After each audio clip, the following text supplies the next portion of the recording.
ನಮಸ್ಕಾರ ಸ್ನೇಹಿತರೆ, ಮಸ್ತ್ ಮಗ ಚಾನಲ್ಗೆ ಸ್ವಾಗತ. ನಾನು ಅಮರ್ ಪ್ರಸಾದ್. ಇರಾನ್ ಯುದ್ಧದಲ್ಲಿ ಅಂದರೆ Iran versus America plus Israel ಕದನದಲ್ಲಿ ಈಗ ಎಲ್ಲ ಆಯಿತು. ಧಾರ್ಮಿಕ ಕೇಂದ್ರಗಳನ್ನು ಕೂಡ ಹೊಡೆಯೋಕೆ ಶುರು ಮಾಡಿದ್ದಾರೆ, ಟಾರ್ಗೆಟ್ ಮಾಡೋಕೆ ಶುರು ಮಾಡಿದ್ದಾರೆ.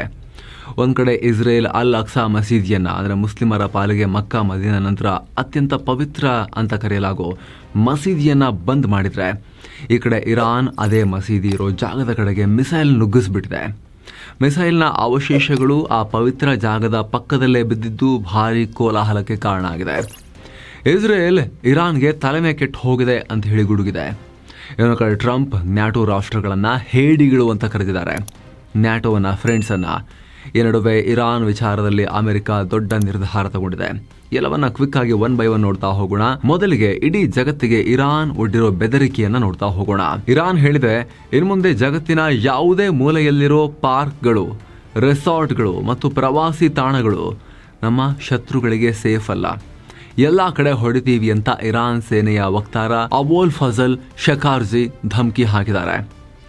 ಇಸ್ರೇಲ್ ಮತ್ತು ಅಮೆರಿಕದ ಹೇಡಿ ಅಧಿಕಾರಿಗಳ, ಕಮಾಂಡರ್ಗಳ ಹಾಗೂ ಸೈನಿಕರ ಪ್ರತಿಯೊಂದು ಮೂವ್ಮೆಂಟ್ ಮೇಲೆ ನಾವು ಕಣ್ಣಿಟ್ಟು, ಅವ್ರ ಜಗತ್ತಿನ ಎಲ್ಲೇ ಇದ್ರೂ ಕೂಡ, ಯಾವುದೋ ಒಂದು ಜಗತ್ತಿನ ಮೂಲೆಯಲ್ಲಿ ಪಾರ್ಕ್ನಲ್ಲಿ ವಾಕ್ ಮಾಡ್ತಿದ್ರು ಕೂಡ ಕಣ್ಣಿಟ್ಟಿರ್ತೀವಿ, ಹೊಡಿತೀವಿ ಅಥವಾ ಹೊಡಿಸ್ತೀವಿ ಅನ್ನೋ ತರದಲ್ಲಿ ಇರಾನ್ ಹೇಳಿದೆ. ಈ ಮೂಲಕ ಈ ಯುದ್ಧ ಬರೀ ಮಿಡಲ್ ಈಸ್ಟ್ಗೆ ಮಾತ್ರ ಸೀಮಿತವಾಗ್ತಿಲ್ಲ, ಜಗತ್ತಿನ ಎಲ್ಲಾ ಕಡೆ ಹರಡೋ ರೀತಿ ಮಾಡ್ತೀವಿ ಅಂತ ಇರಾನ್ ಹೇಳ್ತಾ ಇದೆ.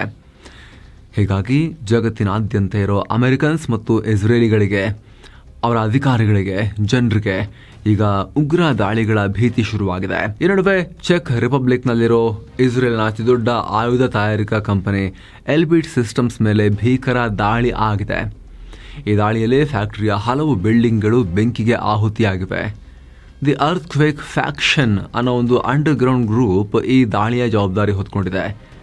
ಗಾಜಾ ಮತ್ತು ಇರಾನ್ ಯುದ್ಧದಲ್ಲಿ ಬಳಕೆಯಾಗೋ ಪ್ರಮುಖ ಶಸ್ತ್ರಾಸ್ತ್ರಗಳನ್ನು ಇಲ್ಲಿಂದಲೇ ಸಪ್ಲೈ ಮಾಡ್ತಾ ಇದ್ರು. ಸದ್ಯ ಚೆಕ್ ದೇಶದ ಪೊಲೀಸರು ಇದೊಂದು ಉಗ್ರ ದಾಳಿ ಇರಬಹುದು ಅಂತ ಹೇಳಿ ತನಿಖೆಯನ್ನು ನಡೆಸ್ತಾ ಇದ್ದಾರೆ. ಈ ಫ್ಯಾಕ್ಟರಿ ಯುರೋಪ್ನಲ್ಲೇ ಇಸ್ರೇಲ್ ಆಯುಧಗಳ ಮೇನ್ ಹಬ್ ಆಗಿತ್ತು. ಈಗ ಈ ಘಟನೆಯಿಂದ ಇಸ್ರೇಲ್ನ ಆರ್ಮ್ ಸಪ್ಲೈ ಚೈನ್ ಮೇಲೆ ದೊಡ್ಡ ಪರಿಣಾಮ ಉಂಟಾಗೋ ಸಾಧ್ಯತೆ ಇದೆ. ಸರ್ಕಾರಗಳು ಏನು ಮಾಡದೇ ಇದ್ದಾಗ ನಾವೇ ಇಂಥ ಆಕ್ಷನ್ ತಗೊಳ್ತೀವಿ ಅಂತ ಈ ದಾಳಿ ಮಾಡಿರೋ ಸಂಘಟನೆ ಹೇಳಿದೆ. ಇನ್ನೊಂದು ಕಡೆ ಇರಾನ್ ಮುಸ್ಲಿಮರು, ಕ್ರೈಸ್ತರು, ಯಹೂದಿಗಳು ಎಲ್ರಿಗೂ ಶಾಕ್ ಕೊಟ್ಟಿದೆ. ಇರಾನ್ ಒಂದು ದಿನದ ಹಿಂದಷ್ಟೇ ಇಸ್ರೇಲ್ ಅಲ್ ಅಕ್ಸಾ ಮಸೀದಿಯನ್ನ ಬಂದ್ ಮಾಡಿ ಜಗತ್ತಿನ ಮುಸ್ಲಿಂ ದೇಶಗಳು ಆಕ್ರೋಶಗೊಳ್ಳೋ ಹಾಗೆ ಮಾಡಿತ್ತು. ಮುಸ್ಲಿಮರಿಗೆ ಪ್ರಾರ್ಥನೆ ಮಾಡೋಕ್ಕೂ ಬಿಟ್ಟಿರಲಿಲ್ಲ. ಈಗ ಅದೇ ಜೆರುಸಲಂ ಮೇಲೆ ಇರಾನ್ ದಾಳಿ ಮಾಡಿದೆ. ಹಿಂಡು ಮಿಸೈಲ್ಗಳನ್ನು ಹರಿಬಿಟ್ಟಿದೆ. ಜೆರುಸಲಂನ ಓಲ್ಡ್ ಸಿಟಿಯನ್ನ ಗುರಿಯಾಗಿಸ್ಕೊಂಡು ಈ ದಾಳಿ ಮಾಡಿದೆ. ಆದರೆ ಮಿಸೈಲ್ಗಳನ್ನು ಆಕಾಶದಲ್ಲೇ ಹೊಡೆದು ಹಾಕಿದೀವಿ ಅಂತ ಇಸ್ರೇಲ್ ಹೇಳಿದೆ. ಆದರೆ ಒಂದು ಮಿಸೈಲ್ನ ಅವಶೇಷ ಅಲ್ಲಿನ ಜೂಯಿಷ್ ಕ್ವಾರ್ಟರ್ನಲ್ಲಿರೋ ಪಾರ್ಕಿಂಗ್ ಲಾಟ್ ಮೇಲೆ ಬಂದು ಬಿದ್ದಿದೆ. ಸಾಕಷ್ಟು ಡ್ಯಾಮೇಜ್ ಆಗಿದೆ. ಗಮನಿಸಬೇಕಾದ ಸಂಗತಿ ಅಂದರೆ ಈ ಜಾಗ ಐತಿಹಾಸಿಕ ವೆಸ್ಟರ್ನ್ ವಾಲ್ ಮತ್ತು ಅಲ್ ಅಕ್ಸಾ ಮಸೀದಿಯಿಂದ ಬರೀ 400 ಮೀಟರ್ ದೂರದಲ್ಲಿದೆ. ಓಲ್ಡ್ ಸಿಟಿಯ 7 ಗೇಟ್ಗಳಲ್ಲಿ ಒಂದಾದ ಡಂಗ್ ಗೇಟ್ ಮೇಲ್ಭಾಗದಲ್ಲಿ ಈ ಮಿಸೈಲ್ ತುಂಡು ಅಪ್ಪಳಿಸಿದೆ. ಯಹೂದಿಗಳ ಪವಿತ್ರ ಶಬತ್ ದಿನ ಶುರುವಾಗೋ ಹೊತ್ತಿನ ಸ್ವಲ್ಪ ಮುಂಚೆ ಈ ದಾಳಿಯಾಗಿದೆ ಇರಾನ್ ಕಡೆಯಿಂದ. ಹೀಗಾಗಿ ಶತ್ರುಗಳು ಶಬತ್ ಮತ್ತು ಪಾಸ್ ಓವರ್ ಹಬ್ಬದ ಟೈಮ್ನಲ್ಲೇ ಬೇಕು ಅಂತಲೇ ಟಾರ್ಗೆಟ್ ಮಾಡಿ ದಾಳಿ ಮಾಡ್ತಿದ್ದಾರೆ ಅಂತ ಇಸ್ರೇಲ್ ಆರೋಪ ಮಾಡಿದೆ. ಸದ್ಯ ಇದಕ್ಕೆ ಇರಾನ್ ಏನು ಪ್ರತಿಕ್ರಿಯೆ ಕೊಟ್ಟಿಲ್ಲ. ಆದರೆ ಈ ದಾಳಿ ನಾನಾ ರೀತಿ ಚರ್ಚೆಗೆ ಕಾರಣ ಆಗ್ತಾ ಇದೆ. ವೆಸ್ಟರ್ನ್ ವಾಲ್ ಅನ್ನ ಗುರಿ ಮಾಡೋ ಮೂಲಕ ಜಗತ್ತಿನಾದ್ಯಂತ ಇರೋ ಯಹೂದಿಗಳಿಗೆ ಇರಾನ್ ಅತಿ ದೊಡ್ಡ ಸೈಕಲಾಜಿಕಲ್ ಏಟನ್ನ ಕೊಡೋಕೆ ಪ್ರಯತ್ನ ಪಟ್ಟಿದೆ, ಆಘಾತ ಕೊಡೋಕೆ. ಇಸ್ರೇಲ್ ಒಳಗಡೆ ಕಟ್ಟರ್ ಯಹೂದಿಗಳು ಸಿಡಿಯೋ ರೀತಿ ಮಾಡೋ ಪ್ಲಾನ್ ಮಾಡಿತ್ತಾ, ಅಥವಾ ಇಸ್ಲಾಂನ ಪವಿತ್ರ ಜಾಗಗಳಿಗೆ ಹಾನಿ ಮಾಡಿ ಇಸ್ರೇಲ್ನ ವಿರುದ್ಧ ಎಲ್ಲರೂ ಒಂದಾಗಲಿ ಅಂತ ಹೇಳಿ ಈ ಕೆಲಸವನ್ನ ಇರಾನ್ ಮಾಡ್ತಾ, ಯಾಕಂದ್ರೆ ಇಬ್ರಿಗೂ ಕೂಡ ಆ ಜಾಗ, ಆ ಪರಿಸರ ಪವಿತ್ರ ಅಂತ ಹೇಳಿ ಕನ್ಸಿಡರ್ ಆಗೋದ್ರಿಂದ. ಹೀಗೆ ನಾನಾ ಆ್ಯಂಗಲ್ನಲ್ಲಿ ಚರ್ಚೆ ನಡೀತಾ ಇದೆ. ಈಗ ಮಿಸೈಲ್ ಬಿದ್ದ ಜಾಗದ ಕೆಳಗಡೆನೆ ಒಂದು ಪಬ್ಲಿಕ್ ಪ್ಲೇ ಗ್ರೌಂಡ್ ಕೂಡ ಇತ್ತು. ಅಲ್ಲಿ ಬೇರೆ ಏನಾದರೂ ಮಿಸೈಲ್ ಪೀಸ್ಗಳು ಬಿದ್ದಿದಾವ ಅಂತ ಹೇಳಿ ಪೊಲೀಸರು ಚೆಕ್ ಮಾಡ್ತಿದ್ದಾರೆ. ಈ ದಾಳಿಯಲ್ಲಿ ಹಲವು ಮನೆಗಳು ಡ್ಯಾಮೇಜ್ ಆಗಿವೆ, ಕೆಲವರಿಗೆ ಗಾಯಗಳು ಕೂಡ ಆಗಿವೆ. ಇನ್ನು ಈ ಘಟನೆ ಬಗ್ಗೆ ಇಸ್ರೇಲ್ನ ವಿದೇಶಾಂಗ ಸಚಿವಾಲಯ ಆಕ್ರೋಶ ಹೊರ ಹಾಕಿದೆ. ಮುಸ್ಲಿಮರ ಪವಿತ್ರ ಹಬ್ಬ ಈದ್ ಉಲ್ ಫಿತರ್ಗೆ ಇರಾನ್ ಕೊಟ್ಟಿರೋ ಗಿಫ್ಟ್ ಇದು. ಇರಾನ್ ಸರ್ಕಾರ ತನ್ನಂತಾನು ಧಾರ್ಮಿಕ ಸರ್ಕಾರ ಅಂತ ಹೇಳ್ಕೊಡುತ್ತೆ, ಮುಸ್ಲಿಮರ ಸರ್ಕಾರ ಅಂತ ಹೇಳ್ಕೊಳುತ್ತೆ. ಆದರೆ 3 ಧರ್ಮಗಳಿಗೆ ಅತ್ಯಂತ ಪವಿತ್ರವಾಗಿರೋ ಸ್ಥಳಗಳ ಮೇಲೆ ಇರಾನ್ ದಾಳಿ ಮಾಡೋ ಮೂಲಕ ಮುಸ್ಲಿಮರಿಗೂ ಪೆಟ್ಟುಕೊಟ್ಟಿದೆ. ಇಲ್ಲಿ ಈ ಮೂಲಕ ತಾನೆಂತ ಸೈಕೋ ರಾಷ್ಟ್ರ, ನನಗೆ ಎಷ್ಟು ಹುಚ್ಚಿದೆ ಅನ್ನೋದನ್ನ ಇರಾನ್ ಜಗತ್ತಿಗೆ ತೋರಿಸಿದೆ ಅಂತ ಇಸ್ರೇಲ್ ಕಿಡಿಕಾರಿದೆ. ಅಲ್ಲದೆ ಈ ಮಿಸೈಲ್ ತುಂಡುಗಳು ಬಿದ್ದ ಜಾಗದಿಂದ ಕೇವಲ 100 ಮೀಟರ್ ಆ ಕಡೆ ಆಗಿದ್ರೂ ಕೂಡ ಅಲ್ಲಿ ಬಹುದೊಡ್ಡ ಅನಾಹುತ ಆಗ್ತಾ ಇತ್ತು. ಕೋಟ್ಯಂತರ ಭಕ್ತರ ನಂಬಿಕೆಯ ಕೇಂದ್ರಗಳು ನಾಶ ಆಗ್ತಾ ಇದ್ವು. ನಮ್ಮ ಶತ್ರುಗೆ ಅಂದ್ರೆ ಇರಾನ್ಗೆ ಯಾವ ಧರ್ಮ, ಯಾವ ಪವಿತ್ರ ಸ್ಥಳ ಅನ್ನೋ ಭೇದ ಭಾವ ಇಲ್ಲ ಅನ್ನೋದ್ರಿಂದ ಸ್ಪಷ್ಟವಾಗಿ ಕಾಣಿಸ್ತಾ ಇದೆ ಅಂತ ಇಸ್ರೇಲ್ ಹೇಳಿದೆ. ಇತ್ತ ನ್ಯಾಟೋ ಪಡೆ ಬಹುದೊಡ್ಡ ನಿರ್ಧಾರ ತಗೊಂಡಿದೆ. ಇರಾನ್ ವಾರ್ನ ಎಫೆಕ್ಟ್ ಬೇರೆ ರಾಷ್ಟ್ರಗಳಿಗೂ ಹರಡುತ್ತಿರೋ ಕಾರಣ ಇರಾಕ್ನಲ್ಲಿದ್ದ ತನ್ನೆಲ್ಲ ಸೈನಿಕರನ್ನ ನ್ಯಾಟೋ ವಾಪಸ್ ಕರೆಸ್ಕೊಂಡಿದೆ. ಇರಾಕ್ನಲ್ಲಿದ್ದ ನ್ಯಾಟೋ ಸಿಬ್ಬಂದಿಯನ್ನು ಈಗ ಸೇಫ್ ಆಗಿ ಯುರೋಪ್ಗೆ ಶಿಫ್ಟ್ ಮಾಡಲಾಗಿದೆ.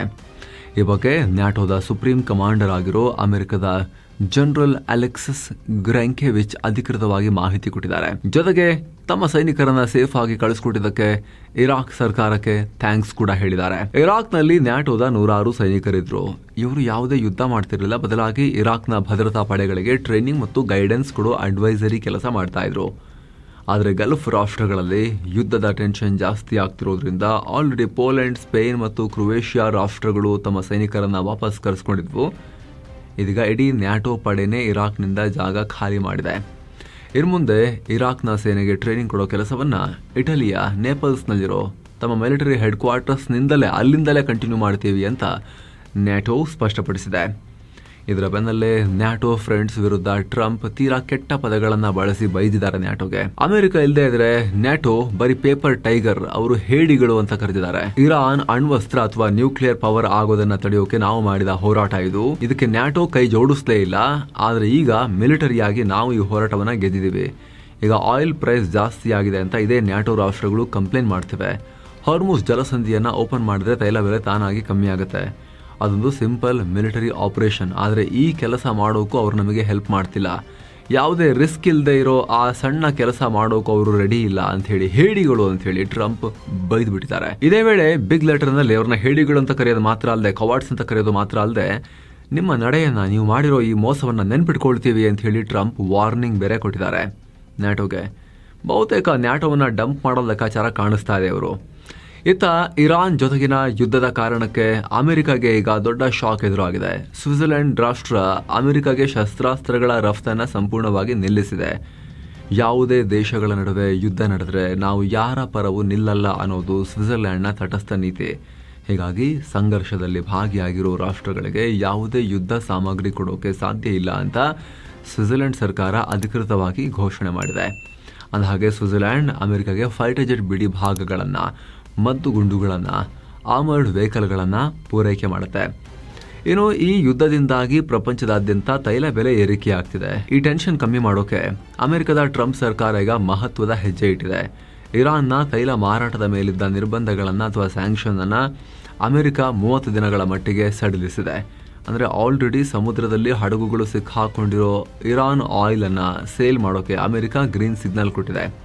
ಇದರಿಂದ ಗ್ಲೋಬಲ್ ಮಾರ್ಕೆಟ್ಗೆ ದಿಢೀರಂತ 140 ಮಿಲಿಯನ್ ಬ್ಯಾರಲ್ಸ್ ಆಯಿಲ್ ಬರುತ್ತೆ. ರೇಟ್ ಸ್ವಲ್ಪ ಕಂಟ್ರೋಲ್ಗೆ ಬರುತ್ತೆ ಅಂತ ಅಮೆರಿಕದ ಟ್ರೆಜರಿ ಸೆಕ್ರೆಟರಿ ಸ್ಕಾಟ್ ಬೆಸೆಂಟ್ ಹೇಳಿದ್ದಾರೆ. ಮಾರ್ಚ್ 20ರಿಂದ ಏಪ್ರಿಲ್ 19ರವರೆಗೆ ಮಾತ್ರ ಈ ರಿಲೀಫ್ ಕೊಡಲಾಗಿದೆ. ಆದರೆ ಹೊಸದಾಗಿ ಆಯಿಲ್ ಪ್ರೊಡಕ್ಷನ್ ಮಾಡೋಕೆ ಅಥವಾ ಹೊಸದಾಗಿ ಆಯಿಲ್ ಖರೀದಿ ಮಾಡೋಕೆ ಇರಾನ್ಗೆ ಯಾವುದೇ ಪರ್ಮಿಷನ್ ಇಲ್ಲ ಅಂತ ಅಮೆರಿಕ ಸ್ಪಷ್ಟಪಡಿಸಿದೆ. ಆಪರೇಷನ್ ಎಪಿಕ್ ಫ್ಯೂರಿ ನಡೀತಾ ಇರೋ ಟೈಮ್ನಲ್ಲಿ ಪೆಟ್ರೋಲ್ ರೇಟ್ ಕಮ್ಮಿ ಮಾಡೋಕೆ ಈ ನಿರ್ಧಾರ ಅನಿವಾರ್ಯ ಆಗಿತ್ತು ಅಂತ ಅಮೆರಿಕ ಹೇಳಿದೆ. ಈ ಹಿಂದೆ ರಷ್ಯಾದ ಆಯಿಲ್ ಮೇಲಿನ ನಿರ್ಬಂಧಗಳನ್ನು ಕೂಡ ಇದೇ ರೀತಿ ಸಡಿಲ ಮಾಡಲಾಗಿತ್ತು. ಒಟ್ಟಾರೆ ಈವರೆಗೆ 440 ಮಿಲಿಯನ್ ಬ್ಯಾರಲ್ ಆಯಿಲ್ ಅನ್ನು ಟ್ರಂಪ್ ಸರ್ಕಾರ ಮಾರ್ಕೆಟ್ಗೆ ತಂದಿದೆ. ಅಷ್ಟೇ ಅಲ್ಲ, ಇರಾನ್ ಕೇವಲ ಉಗ್ರವಾದದ ವಿಚಾರದಲ್ಲಿ ಮಾತ್ರ ಅಲ್ಲ, ಈ ರೀತಿ ಶಿಪ್ಪಿಂಗ್ ರೂಟ್ಗಳನ್ನು ಬ್ಲಾಕ್ ಮಾಡಿ ಆಟ ಆಡ್ತಿದೆ ಅಂತ ಅಮೆರಿಕ ಆರೋಪಿಸಿದೆ. ಜೊತೆಗೆ ಈ ರಿಲೀಫ್ ಕೊಟ್ಟರೂ ಕೂಡ ಇರಾನ್ ತನ್ನ ಆಯಿಲ್ ಮಾರಾಟದಿಂದ ಬರುವ ಹಣವನ್ನು ಈಸಿಯಾಗಿ ಬಳಸ್ಕೊಳ್ಳೋಕೆ ನಾವು ಬಿಡಲ್ಲ. ಇರಾನ್ ಮೇಲೆ ನಮ್ಮ ಆರ್ಥಿಕ ಮತ್ತು ಮಿಲಿಟರಿ ಪ್ರೆಷರ್ ಹಾಗೆ ಕಂಟಿನ್ಯೂ ಆಗುತ್ತೆ. ಚೈನಾ ಈಗ ಆಲ್ರೆಡಿ ಇರಾನಿಂದ ಚೀಪ್ ಆಯಿಲ್ ಅನ್ನ ಸ್ಟಾಕ್ ಮಾಡ್ಕೊಳ್ತಾ ಇದೆ ತಗೊಂಡು. ಆದರೆ ಜಾಗತಿಕ ಎನರ್ಜಿ ಸಪ್ಲೈಗೆ ಪ್ರಾಬ್ಲಮ್ ಆಗಬಾರ್ದಲ್ವಾ, ಹಾಗಾಗಿ ಅಮೆರಿಕ ತನ್ನೆಲ್ಲ ಪವರ್ ಅನ್ನ ಬಳಸುತ್ತಿದ್ದನ್ನು ಎನ್ಶೋರ್ ಮಾಡೋಕ್ಕೆ ಅಂತ ಹೇಳಿ ಸ್ಕಾಟ್ ಬೆಸೆಂಟ್ ಹೇಳಿಕೆಯನ್ನು ಕೊಟ್ಟಿದ್ದಾರೆ. ನಾವು ಈ ವಿಡಿಯೋ ರೆಕಾರ್ಡ್ ಮಾಡೋ ಟೈಮ್ನಲ್ಲಿ ಪ್ರತಿ ಬ್ಯಾರಲ್ಗೆ ಕಮ್ಮಿ ಏನಾಗಿರಲಿಲ್ಲ ರೇಟ್. 104, 106, 108 ಇದರ ಆಸುಪಾಸಲ್ಲೇ ಇತ್ತು ತೈಲ ಬೆಲೆ. ಏನೋ ಟ್ರಂಪ್ ಹೇಳಿದ್ದಾರೆ, ಇರಾನ್ನ ಉಗ್ರಗಾಮಿ ಸರ್ಕಾರದ ವಿರುದ್ಧ ನಾವು ಶುರು ಮಾಡಿರೋ ಬಹುದೊಡ್ಡ ಮಿಲಿಟರಿ ಕಾರ್ಯಾಚರಣೆ ಈಗ ಕೊನೆಯ ಹಂತಕ್ಕೆ ಬಂದಿದೆ. ನಮ್ಮ ಟಾರ್ಗೆಟ್ ರೀಚ್ ಆಗೋಕೆ ಬಹಳ ಹತ್ತಿರದಲ್ಲಿದ್ದೀವಿ ಅಂತ ಹೇಳಿ ಟ್ರಂಪ್ ತಮ್ಮ ಅಕೌಂಟ್ನಲ್ಲಿ ಪೋಸ್ಟ್ ಮಾಡಿದ್ದಾರೆ. ಇದೇ ವೇಳೆ ಪ್ರಮುಖ ವ್ಯಾಪಾರ ಮಾರ್ಗವಾಗಿರೋ ಹಾರ್ಮುಜ್ ಜಲಸಂಧಿ ಬಗ್ಗೆ ಕೂಡ ಕ್ಲಾರಿಟಿ ಕೊಟ್ಟಿದ್ದಾರೆ. ಇನ್ನು ಮುಂದೆ ಜಲಸಂಧಿಯನ್ನು ಯಾರು ಯೂಸ್ ಮಾಡ್ತಾರೋ ಆ ರಾಷ್ಟ್ರಗಳೇ ಅದಕ್ಕೆ ಸೆಕ್ಯೂರಿಟಿ ಕೊಟ್ಕೋಬೇಕು. ಅಮೆರಿಕ ಆ ರೂಟನ್ನು ಬಳಸಲ್ಲ. ಹೀಗಾಗಿ ಅಲ್ಲಿ ನಾವ್ಯಾಕೆ ಕಾವಲು ಕಾಯೋಣ ಅಂತ ಟ್ರಂಪ್ ಹೇಳಿದ್ದಾರೆ. ಒಂದು ವೇಳೆ ಆ ರಾಷ್ಟ್ರಗಳು ಸಹಾಯ ಕೇಳಿದ್ರೆ ಆವಾಗ ಈ ಹಾರ್ಮುಜ್ ವಿಚಾರದಲ್ಲಿ ಹೆಲ್ಪ್ ಮಾಡ್ತೀವಿ. ಆದರೆ ಇರಾನ್ನಿಂದ ಇದ್ದ ಬೆದರಿಕೆ ಕಂಪ್ಲೀಟ್ ಆಗಿ ಮುಗಿದ ಮೇಲೆ ನಮ್ಮ ಸಹಾಯದ ಅಗತ್ಯ ಅವರಿಗೆ ಖಂಡಿತ ಬೀಳಲ್ಲ. ಇದು ಈ ದೇಶಗಳಿಗೆ ನಾವು ಮಾಡಿಕೊಡೋ ಸಿಂಪಲ್ ಮಿಲಿಟರಿ ಆಪರೇಷನ್ ಆಗಿರುತ್ತೆ ಅಂತ ಟ್ರಂಪ್ ಕಾನ್ಫಿಡೆನ್ಸ್ ವ್ಯಕ್ತಪಡಿಸಿದ್ದಾರೆ. ಇನ್ನು UAE ಮೇಲೆ ಭಾರಿ ದಾಳಿ ನಡೆಸ್ತಾ ಇರೋ ಇರಾನ್ ಈಗ ಮತ್ತೊಂದು ದೊಡ್ಡ ಎಚ್ಚರಿಕೆಯನ್ನು ಕೊಟ್ಟಿದೆ. UAEನ ಪ್ರಮುಖ ನಗರವಾಗಿರೋ ರಸ್ ಅಲ್ ಖೈಮಾ ಮೇಲೆ ಭಾರಿ ದಾಳಿ ಮಾಡ್ತೀವಿ ಅನ್ನೋ ವಾರ್ನಿಂಗ್ ಕೊಟ್ಟಿದೆ. ಅಬು ಮೂಸಾ ಮತ್ತು ಗ್ರೇಟರ್ ಟನ್ಬ್ ದ್ವೀಪಗಳ ಮೇಲೆ UAE ಏನಾದರೂ ಆಕ್ರಮಣ ಮಾಡಿದ್ರೆ ನಾವು ತಕ್ಕ ಶಾಸ್ತಿ ಮಾಡ್ತೀವಿ, ರಸ್ ಅಲ್ ಖೈಮಾ ಸಿಟಿಯನ್ನೇ ಟಾರ್ಗೆಟ್ ಮಾಡಿಕೊಂಡು ಹೊಡಿತೀವಿ ಅಂತ ಇರಾನ್ ಹೇಳಿದೆ. ಈ ಅಬು ಮೂಸಾ ಮತ್ತು ಗ್ರೇಟರ್ ಟನ್ಬ್ ದ್ವೀಪಗಳು 16 ವರ್ಷಗಳಿಂದ ಇರಾನ್ನ ಕಂಟ್ರೋಲ್ನಲ್ಲೇ ಇವೆ. ನಿಮಗೆ ನಾವು ಈ ಹಿಂದೆ ಮ್ಯಾಪ್ ಎಕ್ಸ್ಪ್ಲೇನರ್ನಲ್ಲಿ ಹಾರ್ಮುಜ್ ಜಲಸಂಧಿದು ಈ ವಿಡಿಯೋದಲ್ಲಿ ಅದನ್ನು ಕೂಡ ಎಕ್ಸ್ಪ್ಲೇನ್ ಮಾಡಿದ್ವಿ. ಹಾರ್ಮುಜ್ ಜಲಸಂಧಿಯನ್ನು ಕಂಟ್ರೋಲ್ ಮಾಡೋಕ್ಕೆ ಇರಾನ್ಗೆ ಜಲಸಂಧಿಯ ಮಧ್ಯದಲ್ಲಿರೋ ಈ ದ್ವೀಪಗಳು ಹೆಲ್ಪ್ ಮಾಡ್ತವೆ. ಲೆಸರ್ ಟಂಬ್, ಗ್ರೇಟರ್ ಟಂಬ್, ಅಬು ಮೂಸಾ ಈ ದ್ವೀಪಗಳು. ಆದರೆ ಇದರಲ್ಲಿ ಗ್ರೇಟರ್ ಟಂಬ್ ಮತ್ತು ಅಬು ಮೂಸಾ ದ್ವೀಪಗಳನ್ನು UAE ನಮಗೆ ಸೇರಿದ್ದು ಅಂತ ವಾದ ಮಾಡ್ತಾನೆ ಬಂದಿದೆ. ಈ ಯುದ್ಧದ ಕೊನೆಯಲ್ಲಿ UAE ಇದನ್ನು ತನ್ನ ಕಂಟ್ರೋಲ್ಗೆ ತಗೊಳ್ಳೋಕೆ ನೋಡ್ತಾ ಇದೆ ಅನ್ನೋ ಸುದ್ದಿ ಕೂಡ ಇತ್ತು. ಹೀಗಾಗಿ ನಿಮ್ಮ ನಗರಗಳನ್ನೇ ಪುಡಿ ಮಾಡ್ತೀವಿ ಮುಟ್ಟಕ್ಕೆ ಬಂದರೆ ಅಂತ ಇರಾನ್ ಯುನೈಟೆಡ್ ಅರಬ್ ಎಮಿರೇಟ್ಸ್ಗೆ ಬೆದರಿಕೆ ಒಡ್ಡಿದೆ. ಇನ್ನು ಅಮೆರಿಕದ ಯುದ್ಧ ಗೆದ್ವಿ ಅನ್ನೋ ಮಾತಿಗೆ ಇರಾನ್ ಪ್ರತಿಕ್ರಿಯೆ ಕೊಟ್ಟಿದೆ. ಎಲ್ಲಿ ನಾವು ಆಡ್ತಾ ಇದೀವಲ್ಲ ಇನ್ನು ಆಟ, ನೀವು ಹೆಂಗೆ ಮುಗ್ಸಕ್ಕಾಗತ್ತೆ ಅಂತ. ನಾವು ಯುದ್ಧ ಗೆಲ್ತಿದ್ದೀವಿ ಅಂತ ಅಮೆರಿಕ ಕೊಚ್ಕೊಳ್ತಿರೋದು ಸುಳ್ಳು. ಅವರ ಮಾತಿಗೂ ರಿಯಾಲಿಟಿಗೂ ವ್ಯತ್ಯಾಸ ಇದೆ. ವಿಯೆಟ್ನಾಂ ಯುದ್ಧದ ಟೈಮ್ನಲ್ಲಿ ಅಮೆರಿಕ ಏನು ಸ್ಕ್ರಿಪ್ಟನ್ನು ಬಳಸಿತ್ತೋ ಈಗಲೂ ಅದೇ ಸ್ಕ್ರಿಪ್ಟ್ ಪ್ಲೇ ಮಾಡ್ತಾ ಇದೆ ಅಂತ ಇರಾನ್ನ ವಿದೇಶಾಂಗ ಸಚಿವ ಸೈಯದ್ ಅಬ್ಬಾಸ್ ಅರಾಕ್ಚಿ ಹೇಳಿದ್ದಾರೆ. ವಿಯೆಟ್ನಾಂ ವಾರ್ನಲ್ಲಿ ನೂರಾರು ಅಮೆರಿಕನ್ ಸೈನಿಕರು ಪ್ರಾಣ ಕಳ್ಕೊಳ್ತಾ ಇದ್ರು ಕೂಡ ನಾವು ಗೆಲ್ತಾ ಇದ್ದೀವಿ ಅಂತ ಹೇಳಿ ಅಮೆರಿಕನ್ ಜನರಲ್ಸ್ ಸುಳ್ಳು ಹೇಳ್ತಾ ಇದ್ರು. ಈಗಲೂ ಅಮೆರಿಕದ ಅಧಿಕಾರಿಗಳು ಅದೇ ರೀತಿ ಸುಳ್ಳು ಕಥೆಯನ್ನು ಕಟ್ತಾ ಇದ್ದಾರೆ. ಇರಾನ್ನ ಏರ್ ಡಿಫೆನ್ಸ್ ಆಲ್ರೆಡಿ ಮುಗಿದು ಹೋಗಿದೆ ಅಂತ ಅಮೆರಿಕ ಹೇಳ್ತಿದೆ. ಆದರೆ ಅದೇ ಟೈಮ್ಗೆ ಅಮೆರಿಕದ F-35 ಫೈಟರ್ ಜೆಟ್ ಮೇಲೆ ಹೊಡೆದು ನಾವು ಡ್ಯಾಮೇಜ್ ಮಾಡಿದ್ದೀವಿ. ಹಾಗೆ ಇರಾನ್ನ ನೇವಿ ಕತೆ ಮುಗಿತು ಅಂತ ಅಮೆರಿಕ ಕೊಚ್ಕೊಳ್ತಿದೆ. ಆದರೆ ರಿಯಾಲಿಟಿಯಲ್ಲಿ ಅಮೆರಿಕದ ಬಹುದೊಡ್ಡ ಯುದ್ಧ ನೌಕೆಗಳಾದ ಜೆರಾಲ್ಡ್ ಆರ್ ಫೋರ್ಡ್ ಮತ್ತು USS ಅಬ್ರಹಾಂ ಲಿಂಕನ್ ಹಿಂದಕ್ಕೆ ಹೋಗ್ತಾ ಇದ್ದಾವೆ, ನಮ್ಮ ಹತ್ರಕ್ಕೆ ಬರ್ತಾ ಇಲ್ಲ.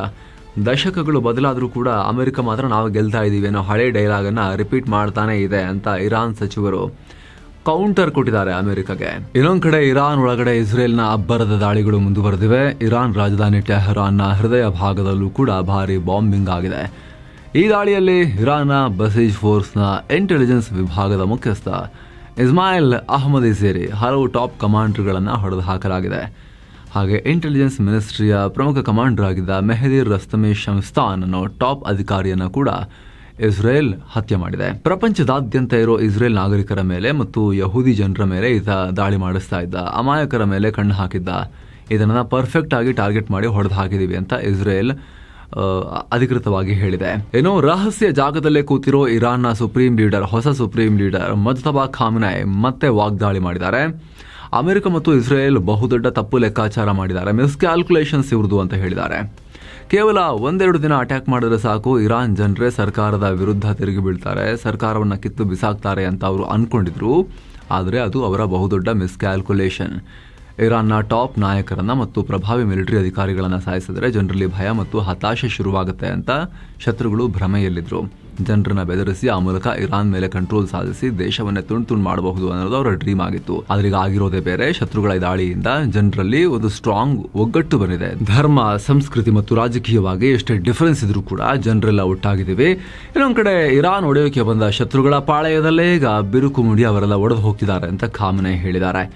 ನ್ಯಾಟೋ ವಿಚಾರದಲ್ಲಿ ಬಹುಶಃ ಆಗಿರೋ ಬಿಕ್ಕಟ್ಟಿಗೆ ಸಂಬಂಧಪಟ್ಟಂತೆ ಅವರು ಕಾಮೆಂಟ್ ಮಾಡ್ತಾ ಇದ್ದಾರೆ. ಏನೋ ಟ್ರಂಪ್ರ ಒತ್ತಡಕ್ಕೆ ಕಡೆಗೂ ಬ್ರಿಟನ್ ಮಂಡಿಯೂರಿದೆ. ಇರಾನ್ ಮೇಲೆ ದಾಳಿ ಮಾಡೋಕೆ ಅಮೆರಿಕಗೆ ಸೇನಾ ಬೆಂಬಲ ಕೊಡೋದಾಗಿ ಹೇಳಿದೆ. ಹಾರ್ಮುಜ್ ಜಲಸಂಧಿಯಲ್ಲಿ ಹಡಗುಗಳ ಮೇಲೆ ಅಟ್ಯಾಕ್ ಮಾಡ್ತಿರೋ ಇರಾನ್ನ ಮಿಸೈಲ್ ಸೈಟ್ಗಳನ್ನ ಧ್ವಂಸ ಮಾಡೋಕೆ ತನ್ನ ಮಿಲಿಟರಿ ಬೇಸ್ಗಳನ್ನ ಬಳಸ್ಕೊಳ್ಳೋಕೆ ಬ್ರಿಟನ್ ಅನುಮತಿ ಕೊಟ್ಟಿದೆ. ಅಂದ್ರೆ ಮುಂದೆ ಅಮೆರಿಕದ ಸೇನೆ ಬ್ರಿಟನ್ನ RF ಫೇರ್ಫೋರ್ಡ್ ಮತ್ತು ಹಿಂದೂ ಮಹಾಸಾಗರದಲ್ಲಿರೋ ಡಿಯಾಗೋ ಗಾರ್ಷಿಯಾ ಮಿಲಿಟರಿ ಬೇಸ್ಗಳನ್ನು ಯೂಸ್ ಮಾಡಿಕೊಂಡು ಇರಾನ್ ಮೇಲೆ ದಾಳಿ ಮಾಡ್ಬೋದು. ಗೊತ್ತಿರಲಿ, Britain prime minister Keir Starmer ಆರಂಭದಲ್ಲಕ್ಕೆ ಒಪ್ಪಿರಲಿಲ್ಲ. ಇರಾನ್ ಯುದ್ಧದಲ್ಲಿ ನಾವು ತಲೆ ಹಾಕಲ್ಲ, ಈ ಅಟ್ಯಾಕ್ ಲೀಗಲ್ ಹೌದಾ ಅಲ್ವಾ ಅಂತ ಚೆಕ್ ಮಾಡಬೇಕು ಅಂತ ಅಮೆರಿಕದ ರಿಕ್ವೆಸ್ಟನ್ನು ಅವರು ರಿಜೆಕ್ಟ್ ಮಾಡಿದರು. ಆದರೆ ಯಾವಾಗ ಟ್ರಂಪ್ ಬಾಯಿಗೆ ಬಂದಂಗೆ ಬೈಯೋಕೆ ಶುರು ಮಾಡಿದ್ರು, ಸ್ಟಾರ್ಮರ್ ತಮ್ಮ ನಿರ್ಧಾರವನ್ನು ಬದಲಾಯಿಸಿದ್ದಾರೆ. ಅಷ್ಟೇ ಅಲ್ಲ, ಇರಾನ್ಗೂ ಬ್ರಿಟನ್ ಎಚ್ಚರಿಕೆ ಕೊಟ್ಟಿದೆ. ನಾವು ಸಹಾಯಕ್ಕೆ ಬಂದ್ವಿ ಅಂತ ನಮ್ಮೇಲೆ ದಾಳಿ ಮಾಡಕ್ಕೆ ಬಂದರೆ ನಾವೇನು ಕೈಕಟ್ಟಿ ಸುಮ್ಮನೆ ಕೂರಲ್ಲ. ಇರಾನ್ ಗಂಭೀರ ಪರಿಣಾಮವನ್ನು ಫೇಸ್ ಮಾಡಬೇಕಾಗತ್ತೆ ಅಂತ ಬ್ರಿಟನ್ ಹೇಳಿದೆ. ಜೊತೆಗೆ ಆದಷ್ಟು ಬೇಗ ಯುದ್ಧ ನಿಲ್ಲಬೇಕು ಅಂತಲೂ ಬ್ರಿಟನ್ ಹೇಳಿದೆ. ಇನ್ನೊಂದು ಇಂಟ್ರೆಸ್ಟಿಂಗ್ ವಿಚಾರ ಅಂದರೆ, ಬ್ರಿಟನ್ ಜನರಿಗೇನೆ ಅವರು ಈ ಕದನದಲ್ಲಿ ಭಾಗಿಯಾಗೋದು, ಅವ್ರ ದೇಶ ಭಾಗಿಯಾಗೋದು ಇಷ್ಟ ಇಲ್ಲ. ಅಲ್ಲಿನ ಯುಗಾವ್ ಅನ್ನೋ ಸಂಸ್ಥೆ ಮಾಡಿರೋ ಪ್ರಕಾರ 59% ಬ್ರಿಟನ್ ಜನರು ಅಮೆರಿಕ ಮತ್ತು ಇಸ್ರೇಲ್ ಮಾಡ್ತಿರೋ ಈ ದಾಳಿಗಳನ್ನು ಸ್ಟ್ರಾಂಗ್ ಆಗಿ ಖಂಡಿಸಿದ್ದಾರೆ. ಆದರೂ ಬ್ರಿಟನ್ ಸರ್ಕಾರ ಮಾತ್ರ ಅಮೆರಿಕದ ಪ್ರೆಷರ್ಗೆ ಈಗ ಬಗ್ಗೆ ಕೈ ಜೋಡಿಸಿದೆ. ಇನ್ನೊಂದು ಕಡೆ ದಕ್ಷಿಣ ಲೆಬನಾನ್ನಲ್ಲೂ ಕೂಡ ಇಸ್ರೇಲ್ ಭಾರಿ ಕಾರ್ಯಾಚರಣೆ ನಡೆಸ್ತಾ ಇದೆ. ಇದುವರೆಗೂ ಬರೋಬ್ಬರಿ 570ಕ್ಕೂ ಅಧಿಕ ಹಿಜ್ಬುಲಾಗಳನ್ನು ಹೊಡೆದು ಹಾಕಿದೀವಿ ಅಂತ ಇಸ್ರೇಲ್ ಘೋಷಿಸಿದೆ. ಇರಾನ್ ಬೆಂಬಲಿತ ಈ ಉಗ್ರರ ಅಡಗುದಾಣಗಳನ್ನು ಗುರಿಯಾಗಿಸಿ 2,000ಕ್ಕೂ ಅಧಿಕ ಟಾರ್ಗೆಟ್ಗಳ ಮೇಲೆ ನಾವು ದಾಳಿ ಮಾಡಿದ್ದೀವಿ ಅಂತ ಇಸ್ರೇಲ್ ಡಿಫೆನ್ಸ್ ಫೋರ್ಸಸ್ ಹೇಳಿವೆ. ಕಾರ್ಯಾಚರಣೆಯಲ್ಲಿ ಬರೋಬ್ಬರಿ 120 ಹಿಜ್ಬುಲ್ಲಾ ಕಮಾಂಡ್ ಪೋಸ್ಟ್ಗಳು, 100ಕ್ಕೂ ಅಧಿಕ ವೆಪನ್ ಸ್ಟೋರೇಜ್ ಸೈಟ್ಗಳು ಮತ್ತು 130ಕ್ಕೂ ಅಧಿಕ ಮಿಸೈಲ್ ಲಾಂಚರ್ಗಳನ್ನು ಧ್ವಂಸ ಮಾಡಿದ್ದೇವೆ. ಇರಾನ್ ಪರವಾಗಿ ನಿಂತು ಇಸ್ರೇಲ್ ಮೇಲೆ ಅಟ್ಯಾಕ್ ಮಾಡೋಕೆ ಬಂದ ಹಿಜ್ಬುಲ್ಲಾ ಉಗ್ರರಿಗೆ ತಕ್ಕ ಶಾಸ್ತಿ ಮಾಡ್ತಾ ಇದ್ದೀವಿ ಅಂತ ಇಸ್ರೇಲ್ ಸೇನೆ ಹೇಳಿಕೊಂಡಿದೆ.